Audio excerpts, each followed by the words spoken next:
বৈষম্য বিরোধী ছাত্র আন্দোলনে আহত ময়মনসিংহের শতাধিক শিক্ষার্থীর অর্থ সংকটে চিকিৎসা চালানো অনিশ্চিত হয়ে পড়েছে। প্রাথমিকভাবে সরকারি ও ব্যক্তিগত খরচে চিকিৎসা শুরু হলেও তা পর্যাপ্ত নয় বলে দাবি তাদের। হাসপাতাল কর্তৃপক্ষ সেবা নিশ্চিতে ব্যবস্থার কথা জানালেও উন্নত চিকিৎসার জন্য সহায়তার দাবি আহতদের। গত ৫ জুলাই নারায়ণগঞ্জে বৈষম্য বিরোধী ছাত্র আন্দোলনে পুলিশের গুলিতে আহত হন শেরপুরের সেলিম হোসেন।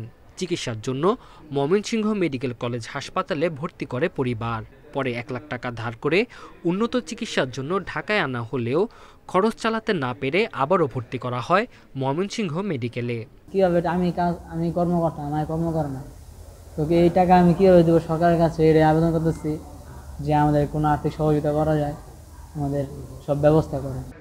রাজধানীর বিমানবন্দর এলাকায় গুলিবিদ্ধ হয়ে ময়মনসিংহ মেডিকেলে চিকিৎসা নিচ্ছেন মাদ্রাসা শিক্ষার্থী মাহফুজুর রহমান। তাদের মতো শতাধিক শিক্ষার্থী আহত অবস্থায় চিকিৎসাধীন। গুলিবিদ্ধ হওয়া অনেকেরই অঙ্গহানি হয়েছে। আর্থিক সংকট ও ভবিষ্যৎ চিন্তা তাড়া করছে তাদের। আমার আগের জীবন ফিরেতে চাই। আমার এখনও আমি পরিপূর্ণ সুস্থ হয় নাই। আমার এক পাশদা গুলি গিয়া আরেক পাশদা বের হয়েছে। আমার প্রস্রাবের থলি 3টা ফাড়া দিছে। আন্দোলনের পর কয়েক মাস পেরোলেও সুষ্ঠু চিকিৎসায় পর্যাপ্ত সহায়তা মেলেনি দাবি আহতদের। তবে হাসপাতালে আহতদের পূর্ণাঙ্গ সেবা নিশ্চিতের সব ধরনের ব্যবস্থার কথা জানিয়েছেন চিকিৎসকেরা। বিনামূল্যে করি, এর বাইরেও যদি কোনো ওষুধপত্র লাগে তার প্রয়োজনে আমরা হসপিটাল কর্তৃপক্ষ তাদেরকে সেটা আমরা নিজেরা কিনে তাদের পেটেজে প্রোভাইড করি।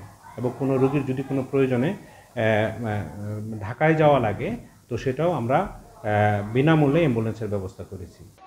ময়মনসিংহে বৈষম্য বিরোধী ছাত্র আন্দোলনে প্রাণ হারিয়েছেন ৫ জন। এসব ঘটনায় মামলা দায়ের হয়েছে ৮টি।